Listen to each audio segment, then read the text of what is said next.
Eu costumava rir de qualquer coisa que tivesse um toque espiritual.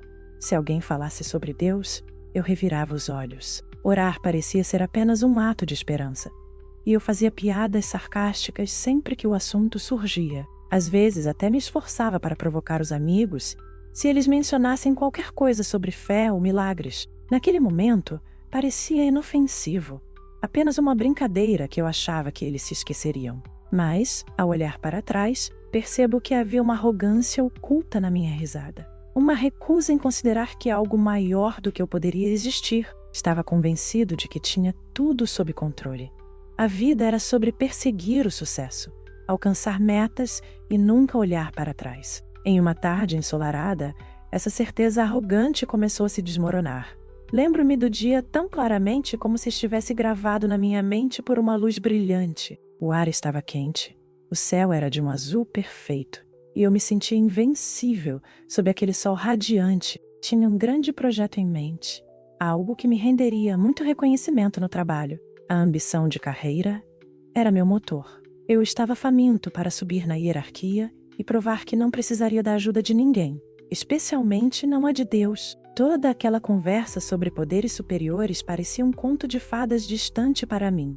Ainda posso imaginar como a luz do sol tornava tudo nítido e vibrante. No entanto, havia uma tensão subjacente dentro de mim. Talvez fosse a pressão do meu trabalho ou o estresse de tentar ficar à frente de todos. Ou talvez, em um nível mais profundo, eu soubesse que estava arriscando demais com minhas zombarias. Ainda assim, afastei esse pensamento. Naquela tarde, só queria chegar à minha próxima reunião, causar uma boa impressão e continuar avançando. Todo o resto era secundário. Enquanto caminhava para o meu carro, uma voz pequena na minha cabeça me alertava para desacelerar e relaxar. Mas essa voz foi abafada pela minha impaciência. Meu trajeto se transformou em uma corrida, meu pé pressionando o acelerador cada vez mais a cada minuto que passava. Senti uma onda de adrenalina. Estava ultrapassando o limite de velocidade em 10, 15 milhas, zigue-zagueando entre as faixas, porque acreditava que meu tempo era mais importante que qualquer outra coisa. Era quase como se estivesse desafiando o destino a provar que eu estava errado sobre a minha própria intocabilidade. Então, do nada, aconteceu. O momento que mudou tudo. Em um segundo, eu estava acelerando na estrada, ensaiando mentalmente como impressionaria meus colegas. E no seguinte, houve um estrondo ensurdecedor. O grito do metal se chocando contra o metal preencheu meus ouvidos.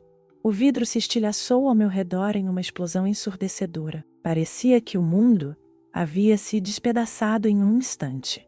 Minha visão ficou embaçada. Os airbags se acionaram com uma força violenta, tirando o ar dos meus pulmões. Naquele segundo, meu coração disparou e uma onda de choque percorreu todo o meu corpo.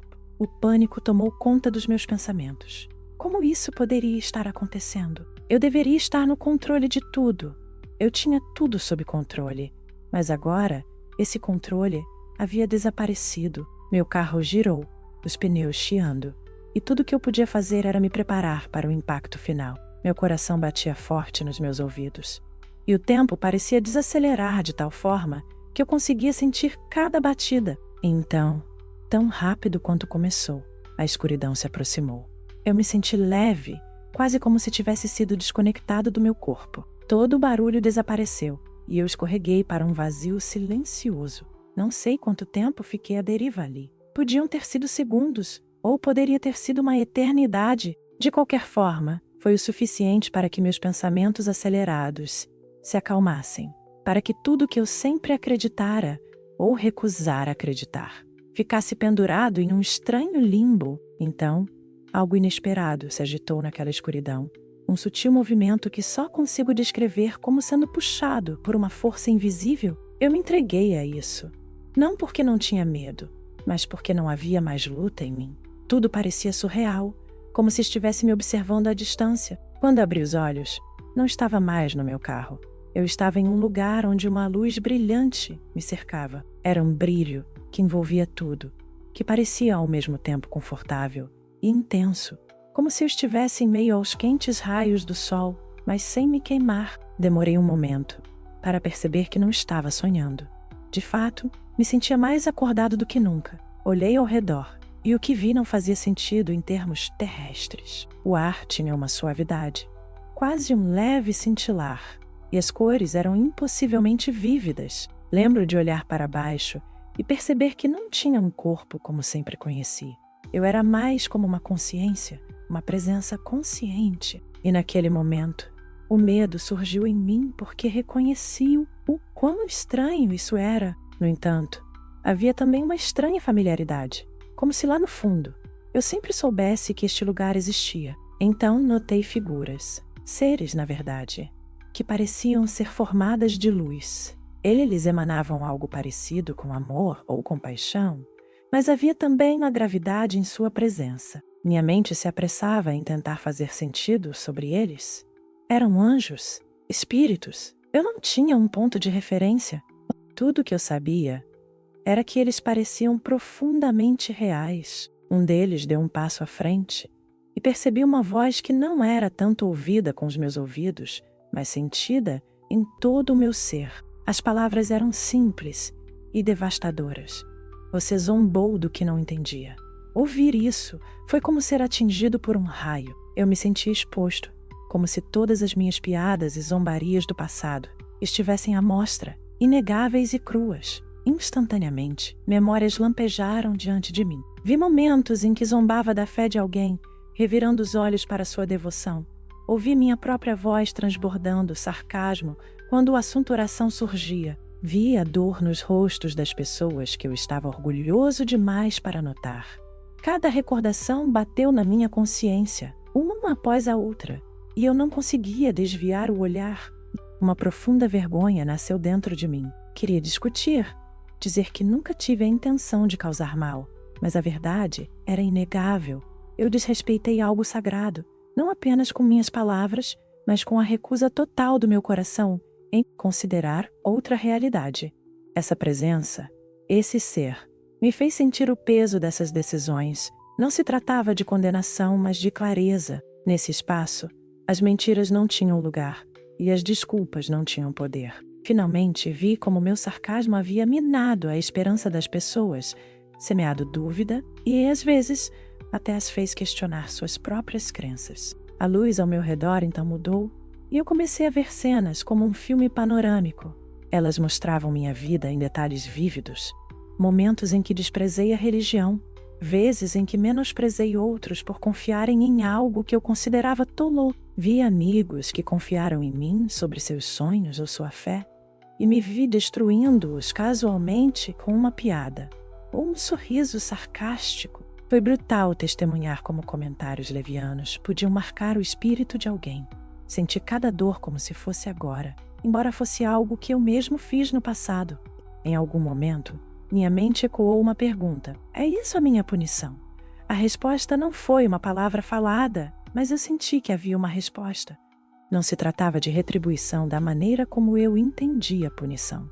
Era mais uma revelação da verdade. Era aterrador, pois percebi o quanto meu deboche havia impactado não apenas os outros, mas a mim também. Ao rejeitar a ideia de Deus ou qualquer princípio superior, construí paredes ao redor do meu coração, limitando minha capacidade de empatia e humildade. Não sei quanto tempo permaneci nesse reino. O tempo parecia irrelevante. Os seres de luz continuavam a me cercar, não oferecendo condenação no sentido usual, mas me permitindo absorver as consequências das minhas escolhas. Minha mente corria para compreender a magnitude de tudo isso. Eu estava morto? Eu realmente havia cruzado para uma vida após a morte? E se sim, o que aconteceria a seguir? No meio daquele turbilhão de perguntas, uma onda de remorso me atingiu. Um arrependimento intenso por ter passado tantos anos fechado, a possibilidade de algo maior. Pensei nas vezes em que achei a religião ridícula. Lembrei das piadas que fiz, da arrogância que usei como um distintivo de honra. Agora me sentia pequeno, mas paradoxalmente apoiado por uma presença que queria que eu aprendesse, e não apenas que sofresse. O mesmo ser que falou primeiro se aproximou. A voz ressoou novamente, sem palavras, mas clara. Você só pode aprender o que está disposto a ver, e, nesse momento, tomei consciência dolorosa de que eu não estava disposto a ver nada além do meu do meu próprio ego. Fiquei aterrorizado com quão real tudo parecia, e uma sensação de culpa se aninhou em meu peito. Mas, sob o terror, havia também uma centelha de esperança. Talvez essa fosse uma oportunidade de mudança, um momento de reflexão que poderia levar a algo melhor. Uma mudança ocorreu, e senti-me sendo puxado para longe daquele reino, como uma maré se afastando da costa. O pânico me dominou. E se eu perdesse essa clareza? Eu não queria voltar a uma vida de cinismo cego, mas eu não tinha escolha. A força que me atraiu estava me liberando. Então, com uma força abrupta, eu ofeguei por ar e senti uma dor excruciante percorrendo meu corpo. Meus olhos se abriram de repente e vi metal retorcido, vidro estilhaçado e paramédicos pairando sobre mim. As vozes deles soavam distantes, urgentes, cheias de preocupação. Eu estava de volta ao meu corpo, cada nervo incendiado por uma tempestade de agonia e confusão. Lembro-me de piscar através da névoa, lutando para entender o que estava acontecendo. Enquanto os paramédicos me levantavam em uma maca, tentei me apegar à memória daquele lugar iluminado. Mesmo que estivesse sobrecarregado de dor física, parte de mim estava ciente de que acabara de provar algo extraordinário. Meu coração batia com medo e com um estranho tipo de admiração. Eu percebi que estava vivo. Por algum motivo, eu havia recebido uma segunda chance. A recuperação não foi fácil. Nos dias e semanas seguintes, enfrentei cirurgias, fisioterapia e muito descanso na cama. Meu corpo se curou lentamente, mas a verdadeira transformação estava acontecendo dentro da minha mente. Não conseguia parar de pensar na experiência. Era como um sonho vívido do qual não podia me livrar, mas parecia mais real do que qualquer outra coisa que já conheci. A pergunta me assombrava: por que me foi permitido voltar? Esse assombro se transformou em uma resolução tranquila. Percebi o quão oca minha vida havia se tornado ao desconsiderar a espiritualidade, minha busca por status e sucesso. De repente, parecia superficial, como se eu estivesse me alimentando de uma promessa vazia. Eu costumava zombar da fé, porque ela conflituava com minha identidade autoimposta. Mas agora entendi que a fé poderia ser muitas coisas: esperança, compaixão, humildade, uma ligação com algo além do mundano. Não se tratava de seguir uma doutrina rígida. Era sobre respeitar o mistério da vida e a possibilidade de que uma realidade maior existisse. E eu havia zombado disso sem pensar duas vezes. Na primeira vez em que tentei compartilhar minha história, gaguejei ao escolher as palavras. Como você diz às pessoas que viu seres de luz, que confrontaram você por zombar de Deus? Tinha medo de que pensassem que eu estava mentindo ou delirando, mas a necessidade de falar era mais forte do que meu medo. Comecei a me abrir com um amigo próximo, o mesmo amigo que uma vez zombara por ser espiritual demais. Nossa conversa foi crua, cheia de lágrimas da minha parte. Foi humilhante admitir o quão errado eu estava, e aquele amigo, em vez de me ridicularizar, como eu costumava fazer com eles, me ofereceu compreensão. A notícia sobre meu acidente se espalhou, e as pessoas começaram a perguntar, curiosas para saber o que realmente aconteceu. Alguns queriam detalhes apenas por causa da fofoca, mas outros tinham um interesse genuíno em experiências de quase morte. Eles me fizeram perguntas diretas. Você viu anjos? Você viu anjos? Você viu Deus? Você viu o céu? Eu só consegui relatar o que senti, a luz esmagadora, a presença daqueles seres, a mensagem sobre zombar do que eu não entendia. Deixei claro que não estava afirmando ter todas as respostas, ou falar pela fé de todos. Só sabia que havia experimentado algo que destruiu minhas antigas suposições. Nos meses seguintes, perdi o gosto por correr atrás de bens materiais. A promoção que eu tanto almejava não parecia mais o objetivo final. Em vez disso, me peguei pensando em como poderia viver de uma maneira que refletisse as lições que havia aprendido. Comecei a ler sobre diferentes tradições espirituais, não para encontrar um rótulo para mim, mas para entender como várias culturas abraçavam o sagrado. Orei algumas vezes, embora me sentisse estranha no começo. A oração, para mim, se tornou um momento de humildade, uma maneira de reconhecer que eu não tinha tudo resolvido. Também comecei a me reconectar com pessoas que eu havia ferido ou ignorado. Havia uma amiga que eu costumava criticar por passar os fins de semana fazendo trabalho voluntário em abrigos para sem-teto, em vez de fazer algo produtivo. Pedir desculpas a ela foi emocional. Confessei que não tinha o direito de julgar suas escolhas e agora a admirava por fazer o que acreditava ser certo. A conversa curou uma ruptura que eu nem sabia que existia. Foi um pequeno, mas significativo passo em direção à reparação. Embora eu soubesse que tinha um longo caminho pela frente para consertar outros relacionamentos. Durante esse processo, comecei a perceber como as palavras podem carregar vida ou destruição. Uma piada casual pode deixar uma cicatriz permanente se atingir uma crença profunda de alguém. Ao zombar da fé, não estava apenas zombando de uma ideia, estava minando os fundamentos emocionais e espirituais de alguém. Minha experiência de quase morte revelou como cada ação, cada frase, contribui para uma tapeçaria intricada que nos conecta a todos. No começo, essa realização foi intimidadora, porque significava que eu era responsável pela energia que emitia ao mundo. Mas também foi libertador, como se me fosse entregue um guia para viver de forma mais compassiva. Mesmo com essa nova perspectiva, não estou imune à dúvida. Há dias em que questiono se realmente tive aquele encontro fora do corpo ou se meu cérebro ferido o inventou para lidar com o trauma. Então, me lembro da clareza que senti, da sensação inegável de que estava encontrando algo real, além de tudo que havia experimentado na minha vida comum. A memória daquela luz, a presença daqueles seres, e especialmente aquelas palavras, "você zombou do que não entendeu", ainda ressoam com um poder que me abala até o fundo da alma, até o fundo da alma. Não é o tipo de memória que se desvanece como um sonho. Com o tempo, encontrei uma espécie de equilíbrio, continuo trabalhando e pagando minhas contas, mas tento não deixar que a ambição profissional sobreponha meu respeito por aquilo que não consigo explicar totalmente. Sempre que sinto vontade de revirar os olhos diante das crenças espirituais de alguém, me lembro daquele lugar. Me lembro de como toda a minha visão de mundo foi virada de cabeça para baixo. Em vez de menosprezá-las, faço perguntas ou tento ouvir. É impressionante o que se aprende quando você para de tentar provar que está certo. Também percebi uma mudança na forma como as pessoas interagem comigo. Talvez elas percebam que estou aberto de uma maneira que não estava antes. Algumas se aproximam para compartilhar seus próprios pressentimentos espirituais ou experiências inexplicáveis. Conversamos sobre coincidências que parecem destino, ou sonhos que trazem insights, ou orações que parecem ser respondidas de maneiras inesperadas. Eu não tenho as credenciais para interpretar essas experiências cientificamente, mas vejo o impacto que elas têm nos corações das pessoas. Existe um poder em reconhecer que a vida pode ser mais multifacetada do que percebemos à primeira vista. Em tudo isso, a maior lição foi sobre humildade. Meu eu antigo teria odiado admitir que poderia estar errado.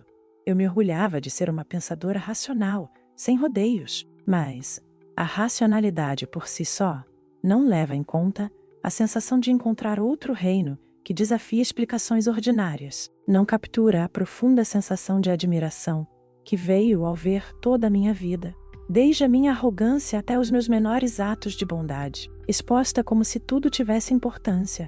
De repente, percebi que cada momento tem seu significado, o que é, ao mesmo tempo, humilhante e inspirador. Há também uma parte de mim que se pergunta o que teria acontecido se eu não tivesse zombado do divino. Eu precisaria de um despertar tão violento para ver além de mim mesma? Parte de mim sente que todo esse evento foi uma bofetada necessária do universo para me tirar da minha complacência. Não é um pensamento agradável, considerando a dor e o trauma que se seguiram ao acidente. Mas não posso ignorar a profunda mudança que isso desencadeou. Através desse desconforto, comecei a ver a vida como uma série de lições interconectadas, cada uma oferecendo uma oportunidade de crescimento, se estivermos dispostos a prestar atenção. E aqui estou, compartilhando essa história. Não é fácil colocar em palavras algo que parece ao mesmo tempo tão pessoal e tão universal. Às vezes, sinto flashes de vergonha ao lembrar de como fui arrogante e desdenhosa. Às vezes o arrependimento me consome, desejando poder voltar e pedir desculpas a todos que menosprezei ou ri. Mas o arrependimento sozinho não muda o passado. O que ele pode fazer é moldar o futuro. Se ser vulnerável sobre minha experiência encoraja outra pessoa a questionar suas suposições ou a tratar as crenças de alguém com respeito, então talvez isso faça parte da minha redenção. Mesmo agora, não digo que sou uma pessoa perfeita. Tenho meus momentos de impaciência e às vezes volto a velhos hábitos, mas não encontro mais conforto em zombar do que não entendo. Se há algo que mudou em mim, é que estou mais cauteloso, mais curioso, mais curioso. Há uma reverência silenciosa dentro de mim que antes não existia. Uma reverência pelos mistérios da vida e pelos fios invisíveis que nos conectam. Vejo isso como um presente, um que recebi da maneira mais difícil. A verdade é que acredito que cada um de nós tem o poder de construir ou destruir com nossas palavras e atitudes. Minha experiência de quase morte me mostrou que o que dizemos ou deixamos de dizer pode ter repercussões de maneiras que talvez nunca percebamos. Essa consciência mudou a forma como me aproximo dos outros, como falo sobre minhas próprias crenças e como abro espaço para ideias além do meu próprio entendimento. Também me fez perceber que zombar de algo não o torna menos real, apenas nos torna menos abertos. Se algo na minha jornada ressoa com você, sou grato pela oportunidade de nos conectarmos nesse nível. Às vezes, ainda me surpreendo por ter sobrevivido ao acidente. Parte de mim suspeita que alguém ou algo me deu uma segunda chance para que eu pudesse aprender o que era teimoso demais para ver antes, e talvez para que eu pudesse compartilhar isso, especialmente com aqueles que podem estar trilhando um caminho semelhante de cinismo, sem perceber o quanto isso os impede de crescer. Convido todos que estão ouvindo ou lendo isso a refletir sobre o peso das suas próprias palavras. É tentador descartar, zombar, fazer piadas sobre o que achamos estranho ou não comprovável, mas considere a possibilidade de que exista mais na existência do que os olhos podem ver. Considere que cada vez que você fala, você tem uma escolha: elevar, respeitar ou derrubar. Se esta história provoca algo em você, uma pergunta, uma memória ou um senso de espanto, talvez valha a pena explorar mais a fundo. Não há problema em se perguntar se você está realmente aberto ao que ainda não pode explicar. Ainda estou aprendendo, ainda estou crescendo. E estou ciente de que minha perspectiva é apenas uma entre bilhões. No entanto, encontrei consolo em abraçar o mistério, em vez de ridicularizá-lo. Há uma tranquilidade em reconhecer que não tenho todas as respostas e está tudo bem. A vida é muito mais rica quando você aceita que sempre há mais a descobrir. Obrigado por se juntar a mim nesta jornada tão pessoalada, tão pessoal. Se minha história fala com você de alguma forma, convido você a se manter conectado. Significaria muito se você compartilhasse seus pensamentos, pois cada insight compartilhado pode nos ajudar a ver um pouco mais claramente. E se você sentir vontade de caminhar ao meu lado, enquanto continuo explorando essas questões profundas, assinar ou seguir minhas atualizações é uma forma de fazer isso. Independente de você acreditar em Deus, em um poder superior ou simplesmente no poder da conexão humana, espero que possamos continuar abrindo portas em vez de fechá-las. Afinal, cada escolha que fazemos tem o potencial de construir pontes ou aprofundar divisões. Minha esperança é que você me acompanhe na escolha sábia.